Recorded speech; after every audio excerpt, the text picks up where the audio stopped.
Bonjour et bienvenue à tous, je m'appelle Audrey Pellet, je fais partie du Lely Center et je suis la responsable Barn.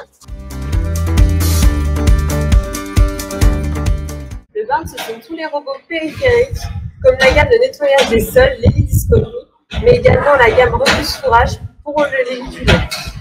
Ce sont aussi toute une gamme de robots pour les veaux et pour le bien-être des vaches. Mais aujourd'hui, on va se concentrer uniquement sur le Lely Discovery Collector et sur le Lely Juno. On va voir ensemble les caractéristiques, les bénéfices et témoignages de l'utilisateur. Vous saurez tout. Nicolas, Franck, Alban. nous sommes techniciens de maintenance dans l'équipe Feed & Barn au Lely Center de Basse-Bretagne.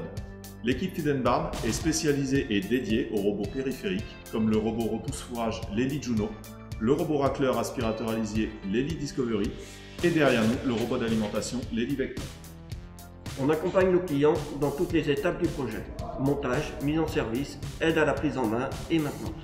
aujourd'hui vous allez découvrir plus en détail le Lely Juno et le Lely Discovery. Vous comprendrez le fonctionnement de ces deux robots qui facilitent le quotidien des éleveurs.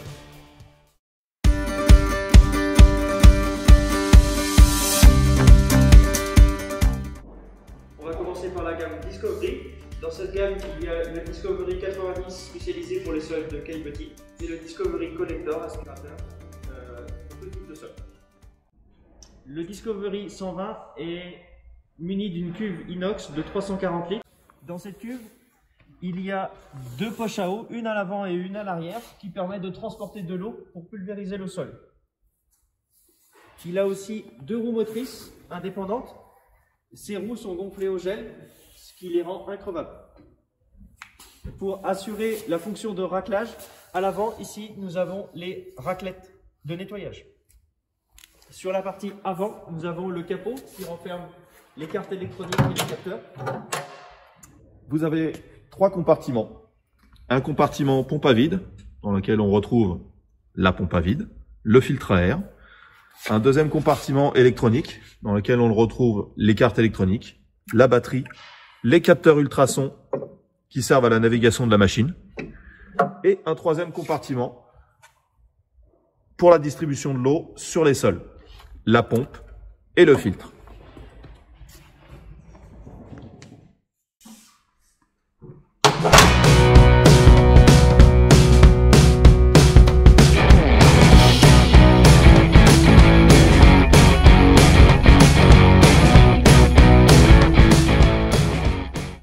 Il y a aussi le système d'aspiration.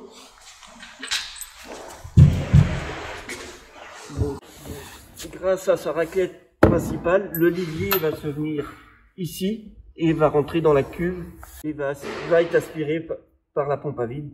On peut aussi y mettre une bavette pour tout ce qui est liquide. Lors de l'installation, nous allons programmer différents trajets en fonction de la configuration de chaque bâtiment et pouvoir ainsi régler la planification journalière. Lorsque le collector a fini de racler et d'aspirer, il va se vidanger, soit sur un canal à lisier, soit directement sur la fosse. Une fois cette vidange terminée, il retourne sur son chargeur électrique.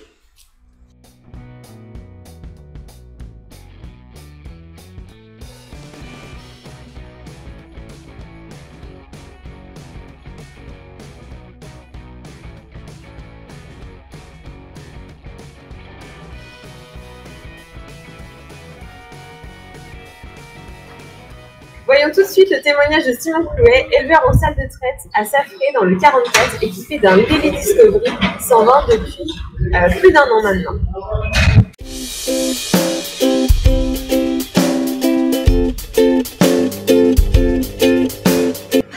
Donc bonjour, je m'appelle Simon Clouet, je suis exploitant agricole sur la commune de Safré en Loire-Atlantique, à une trentaine de kilomètres au nord de Nantes. Moi je suis installé depuis février 2013 et j'étais avec mes parents à l'époque en SCEA et je suis désormais seul depuis avril 2018 sur une exploitation de 95 hectares et 500 000 litres de lait produit par un troupeau de race Holstein et brune à 50-50. À peu près une cinquantaine de vaches en lactation toute l'année, donc ouais, à peine 60 vaches présentes sur la ferme. Je suis équipé d'un système de traite classique Et donc j'ai fait le choix depuis le mois de décembre 2019 de m'équiper d'un Discovery Collector.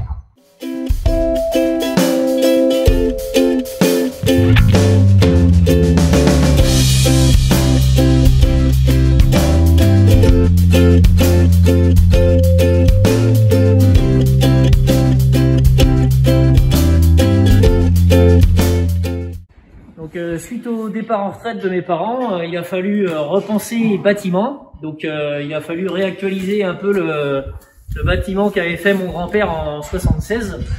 Donc on s'était surtout penché avec la personne qui m'avait fait les plans du bâtiment. On a pensé temps de travail.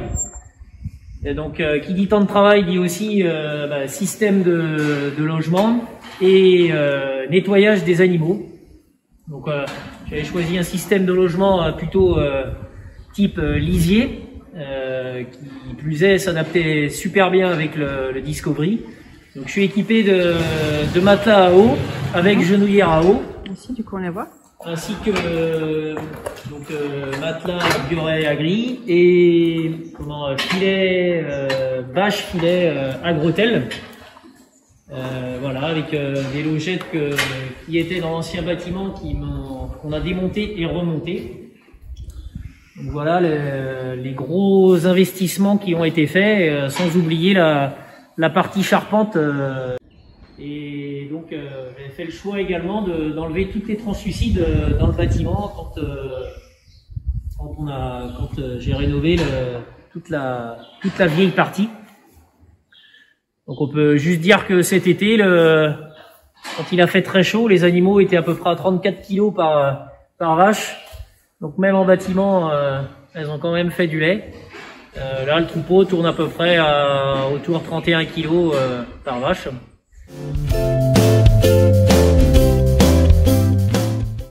Alors, ce qui avait motivé cette réflexion et cet achat, c'était donc suite, comme j'ai dit tout à l'heure, à la retraite de mes parents. Il y avait donc deux personnes qui sortaient de l'exploitation. Je me retrouvais donc seul sur la ferme pour effectuer toutes les tâches qui pouvaient être réalisées par 3 personnes avant, et donc tout seul aujourd'hui.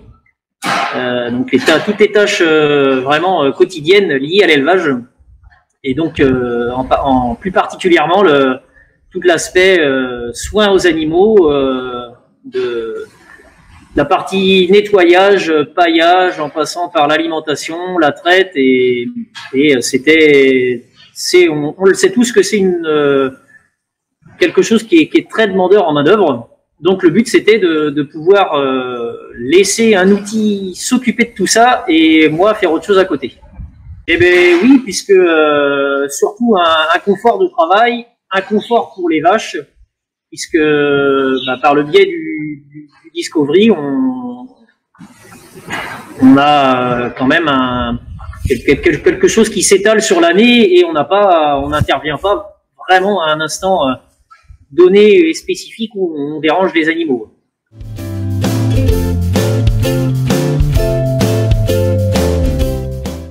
Alors oui, il y a eu un accompagnement avant de la part sur la partie commerciale, qui est venu avant, bien en amont, travailler le dossier sur la capacité du robot à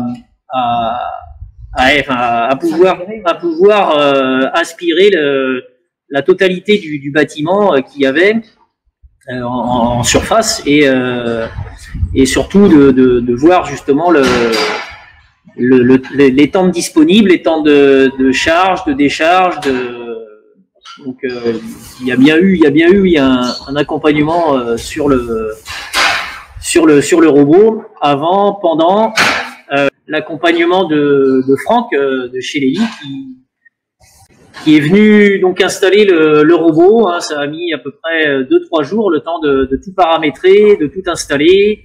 Moi de mon côté, il fallait que j'installe des bastins pour que le robot lui puisse venir en butée à certains endroits. Suite à la visite et à la mise en place du robot par Franck, il m'a rapidement montré comment on se servait de l'application du Discovery sur le téléphone. Donc je dirais qu'au bout d'une journée ou deux, ça y est, on a déjà dans les grandes lignes bien appris sur son fonctionnement. Et puis après, c'est au fur et à mesure du temps qu'on apprend à reparamétrer des quelque chose ou à réintégrer des chemins à laquelle on a envie qu'ils passent. Donc ça a été 2-3 jours assez intenses. Ça s'est rapidement mis en place et on s'est habitué. Enfin, et je me suis vraiment habitué rapidement au produit. Oui, il a fallu que je coupe les barrières qui séparent 3 cases où je laisse des génisses ou des vaches taries. Mais ça n'a pas été un gros travail en soi, puisque ça n'a nécessité qu'une heure de travail pour remettre tout à hauteur. Donc, hormis ces choses-là, hormis les bastings, les barrières, c'est les seules choses qui ont été faites sur l'exploitation. Il y avait eu avant ces choses-là toute la partie rénovation d'un bâtiment qui avait été, je dirais, réfléchi en fonction de l'arrivée de l'aspirateur. Eh ben oui, hein, c'est des bétons qui datent de très longtemps. Hein. Mon grand-père avait réalisé le bâtiment en 1976, donc c'est des vieux bétons qui avaient été rechargés 10 ans après, mais ils ont plus ou moins bougé et donc le robot s'adapte très très bien. Il s'est intégré au projet et c'est surtout l'outil qui s'est très bien adapté au type de bâtiment que j'avais, puisque la conception du bâtiment tel qu'il était ne permettait pas d'installer 2 racleurs pour la partie mécanisation du nettoyage des sols.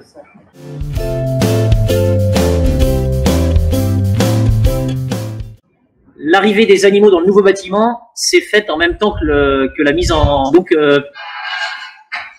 j'ai pas véritablement vu de différence de comportement. Le troupeau est très calme.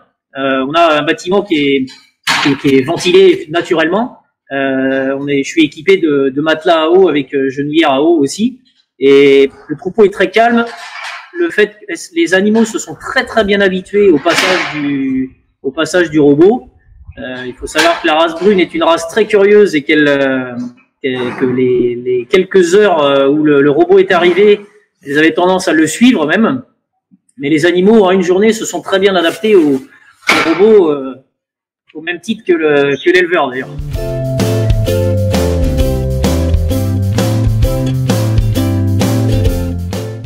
Donc les bénéfices, si on parle de bénéfices économiques, je dirais, il y a des choses qui sont difficilement quantifiables, c'est surtout l'aspect dermatite. J'ai très très peu d'animaux qui ont de la dermatite. Sur le système que j'avais avant, qui était rabot et tracteur, on avait régulièrement de la dermatite. C'était compliqué à gérer. Là, je dirais que tous les animaux qui arrivent dans le troupeau ne sont pas atteints de dermatite. Et c'est vrai qu'on a tout le temps une surface propre de béton qui permet aux animaux de vraiment avoir les pieds secs et des pieds sains surtout. Donc ça, c'est des choses qui sont pas difficilement quantifiables, mais qui sont certainement d'un grand confort pour les animaux. D'un point de vue temps de travail, je pense que je peux dire que j'ai gagné énormément d'heures de travail sur mon travail quotidien. J'estime à peu près le temps de travail gagné à 14 heures par semaine, donc 2 heures par jour de gagné. Avant, il fallait raboter, déplacer des vaches, pailler, nettoyer les logettes. Et là, j'ai simplement un peu de farine de paille à mettre sur la logette. Lui, il a ses heures de passage précises et il fait le travail. Il faut lui faire confiance. Et c'est vrai que voilà ce que moi j'ai gagné en termes de temps de travail. Dans la tête, hein, surtout. Hein, moi, je sais que le matin, il me faut très très peu de temps entre le moment où j'arrive dans le bâtiment et le moment où je démarre la traite. Les animaux je les lève entre le moment où ils sortent des logettes et le moment où ils peuvent se recoucher, il va s'écouler qu'1 heure et demie. Donc c'est très peu et c'est très bon pour eux.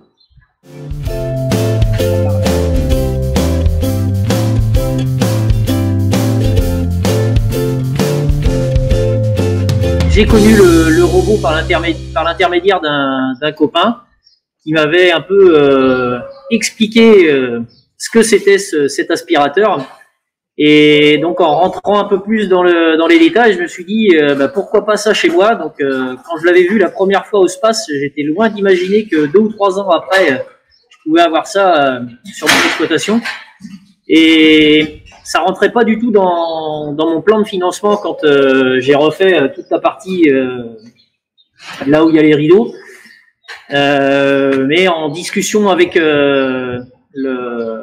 les conseillers bancaires ou le comptable, il s'avérait que ça pouvait rentrer dans le projet et c'est là que j'ai dit on y va et puis on lance le projet. Après 1 an d'utilisation, je pense que j'hésiterai pas une seule seconde avant de réinvestir ou d'investir dans cet outil, puisque je suis vraiment très content de son travail. Je pense que les animaux savent me le rendre. On a des animaux qui sont en pleine forme, qui produisent bien.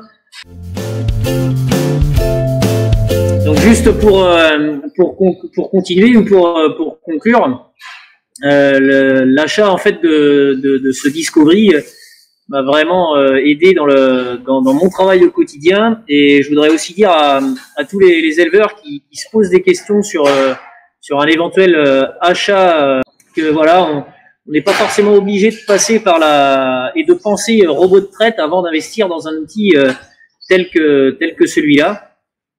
Voilà, je suis la preuve vivante que voilà, je suis moi-même pas équipé de robot de traite et le seul robot que j'ai sur l'exploitation, c'est ce Discovery-là. Et j'ai eu, depuis son installation, je ne sais pas combien de visites en groupe ou en individuel pour voir comment ce robot marchait. Donc c'est vrai que à chaque fois, on ne peut que flatter son travail et puis ses performances et sa fiabilité au quotidien. Allez.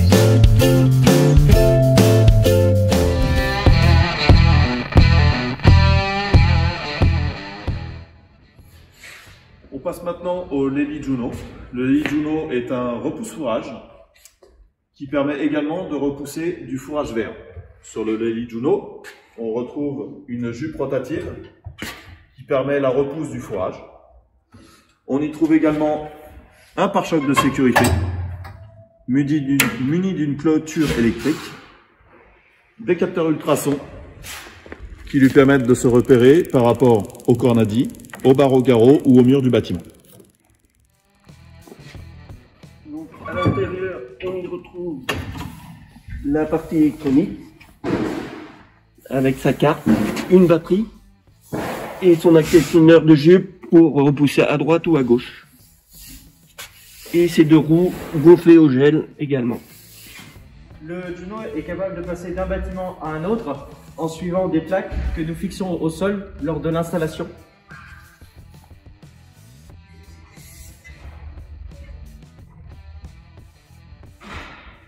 Pour commander le Juno, il existe l'application Lely Control Plus qui permet de contrôler le Juno.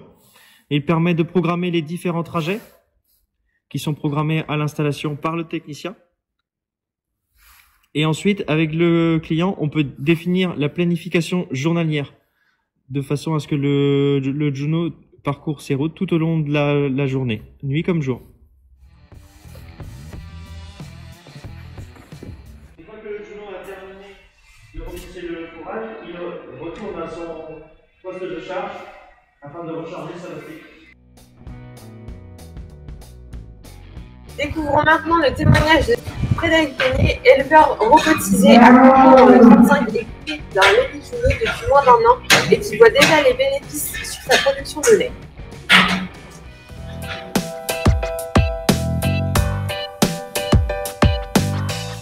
Frédéric Peigné, je suis producteur de lait à Combourg.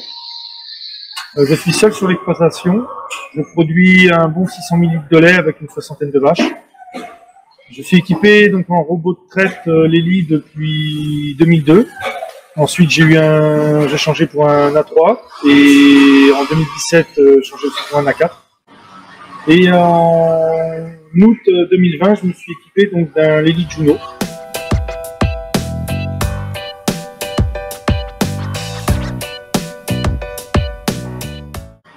Alors tout d'abord, j'avais un souci le matin quand j'arrivais.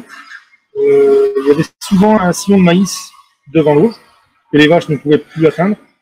Donc soit, dans un cas, je limitais un petit peu le maïs, elles étaient en sous-alimentation pour ne pas avoir trop de maïs, de sillon de maïs sur les côtés. Ou soit vraiment en mettre davantage pour qu'il en reste pour les vaches, mais là il en restait beaucoup trop devant, et souvent il fallait en jeter parce que ça chauffait. Donc j'avais moi tendance à freiner un petit peu l'alimentation, donc les vaches étaient sous-alimentées. Et en discutant avec des techniciens, que ce soit techniciens aliments, contrôle laitier, on revenait toujours à la même chose. J'avais un peu une baisse au niveau des taux par un manque d'ingestion. Et donc il fallait que je soigne un peu plus les vaches, en mettre davantage. Donc c'est là que la question s'est posée. Il fallait repousser le maïs la nuit, l'idéal. Ça, c'était idéal pour les vaches. Idéal pour les vaches, mais pas pour moi. Donc j'ai essayé à ce moment-là de déjà repousser le soir vers 22h30 avant de me coucher, en fait. Je voyais déjà du mieux, consommer un peu plus. Je voyais au niveau des bouses et aussi un petit peu des taux, ça tombe légèrement. Et là j'ai vu que l'idéal c'était de repousser aussi la nuit et de les stimuler, quoi. En plus, n'ayant pas le nombre de places au cornadi par rapport au nombre de vaches, quoi. Bon, les vaches, c'est vrai que les vaches dominées, elles étaient plus souvent derrière, parce que je repoussais qu'une fois par jour, le soir. Plus de compétition. Là, en repoussant plusieurs fois par jour, il y a forcément moins de compétition. Alors là, j'ai commencé à m'informer, aller voir un Juno chien éleveur, regarder des avis sur Internet. Et là, rapidement, j'ai vu que finalement, c'était, je pense, la solution de pouvoir repousser plusieurs fois par jour. Donc, j'ai décidé de faire le pas et d'investir. C'était le prix, je me disais, ça fait cher pour repousser du maïs. Pour moins cher, je pouvais m'acheter un quad avec une lame ou j'avais déjà un repousse fourrage sur le tracteur. Mais là, je me suis aperçu en étudiant d'un peu plus près que ça ne faisait pas que repousser le maïs. Le fait de le repousser plusieurs fois par jour, notamment la nuit, surtout la nuit, d'avoir moins de refus le matin. C'est-à-dire, c'était soit je jetais du maïs chaud, ou alors les vaches manquaient. Donc au niveau des taux, après on s'aperçoit que si à 4 h du matin, des vaches passent au robot, on leur ration d'aliment et viennent à l'auge, il n'y a rien, c'est des coups d'acidose. Donc c'est dur à chiffrer, mais je suis sûr qu'il y a un retour sur investissement sur quelques années, dû à l'augmentation de production un petit peu, le si peu que, même si c'est qu'un demi-kilo de lait, que ça va de plus, au niveau des taux, et des acidoses ponctuelles sur certaines vaches, des choses comme ça. Et puis c'est vrai qu'après on s'habitue facilement à plus avoir le travail à faire. Ça c'est un confort en plus. Et puis il y a aussi, souvent l'éleveur a tendance à ne pas compter le temps qu'il passe. On croit que c'est rapide, hein. Mais quand il faut, surtout dimanche, chercher le tracteur, démarrer, revenir, repousser. Moi je suis tout seul, donc c'est vrai que je peux repousser plusieurs fois par jour. Si je rentre un peu plus tard, il y avait ça, il faut faire ça en plus. Donc c'est un confort aussi de travail.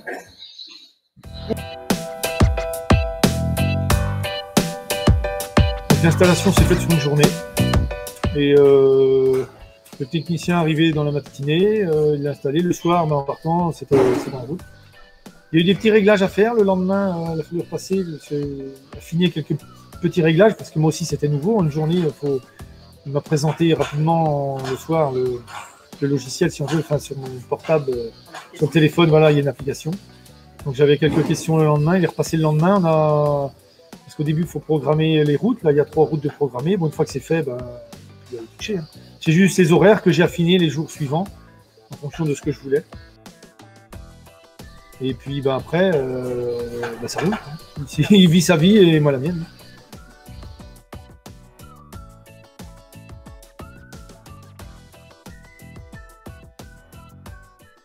c'est vrai que sur les vaches dominées, quand on repousse qu'une fois, alors le matin, quand je donne le maïs, finalement, bah, tout le monde vient à l'auge, beaucoup viennent à l'auge, là c'est une chose.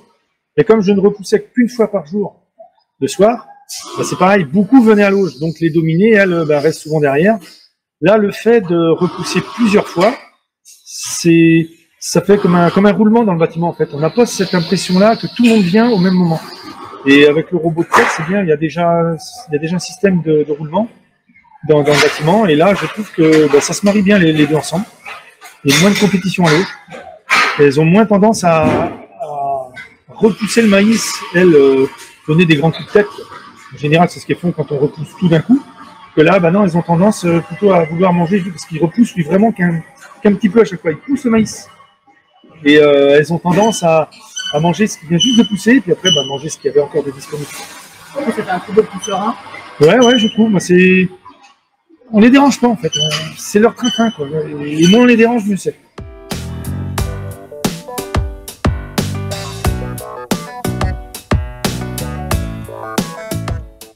Oh non, le Juno s'installe très facilement.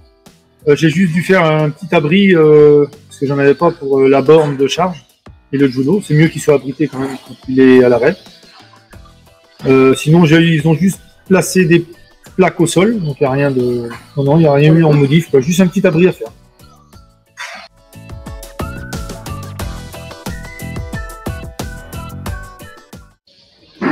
Alors ce qui m'importe déjà, bon, il y a le travail en moins à faire. Ça paraît pas énorme, mais bon, on s'y fait vite hein, de ne plus avoir des petites tâches quotidiennes, d'en avoir moins à faire, quoi.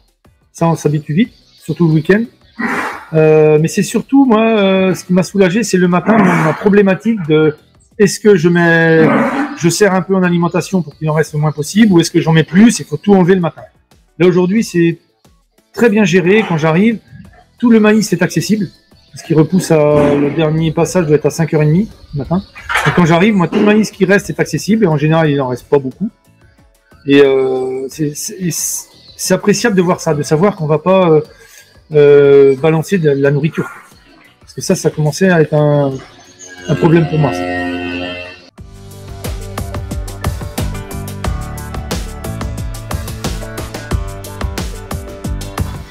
Bah, l'économie, tout de suite on la voit, parce que moi j'ai tout de suite ressenti que je mettais moins de maïs, de fourrage à la fumière parce qu'il avait chauffé. J'ai vu ça. D'un côté, quand j'en mettais trop, ça c'est tout de suite visible. Évidemment, quand on en met moins, on s'en rend pas compte, on n'en jette pas. Mais par contre, au niveau des taux, on l'a vu assez vite, on en parlait avec le contrôleur, quand même, ça remonte un petit peu. Bon, ça peut être lié à autre chose aussi, c'est pas évident de tout analyser, il faudrait vraiment rester, suffit qu'il y ait des vélages, des choses comme ça, c'est pas toujours facile, quoi, de vraiment chiffrer. Mais de toute façon, une chose est sûre, si les vaches sont à manger à volonté, on sait tout de suite que la quantité de lait produite, tout de suite, ça joue. Ça se voit tout de suite. Donc, ne serait-ce qu'un demi-kilo de lait par vache de gagner, ben on fait vite le calcul. Moi, c'est plus de 3000, enfin, c'est plus de 3000 € à l'année. Donc, ça va très vite. Hein. Donc, moi, je pense sur 3-4 ans, il y a un retour sur investissement. Parce qu'en électricité, c'est pas une grosse consommation. De toute façon, bon, il n'y a plus de quantité de consommation de fuel, mais si à ça on ajoute des coups d'acidose sur certaines vaches parce qu'elles mangent de l'aliment et puis il n'y a pas de maïs derrière, c'est pas bon. Hein. Donc il y a différentes choses. C'est pas facile à chiffrer, mais bon, on ressent quand même tout de suite que si les vaches ont ce qu'il faut, ça produit derrière et les taux aussi.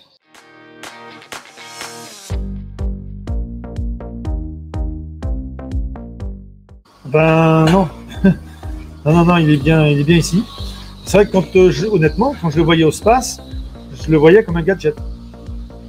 Ouais, c'est bien, ça fait cher pour repousser du maïs, mais en fait, ça ne fait pas que repousser le maïs. Ça repousse à des moments stratégiques de la journée. Et le bienfait des animaux, justement, j'ai vu le fait que ça tourne tout le temps, il y a toujours les dominés peuvent manger à des moments, repousser le maïs. Ce qu'il faut regarder, c'est le résultat. En fait, il ne faudrait pas regarder un robot travailler, parce que des fois, on dit ça va pas vite. Et il travaille tout le temps. Donc sur une journée, il a largement fait le boulot que nous on ferait autrement. Il faudrait regarder le résultat final, c'est tout. Pas s'occuper des scruples.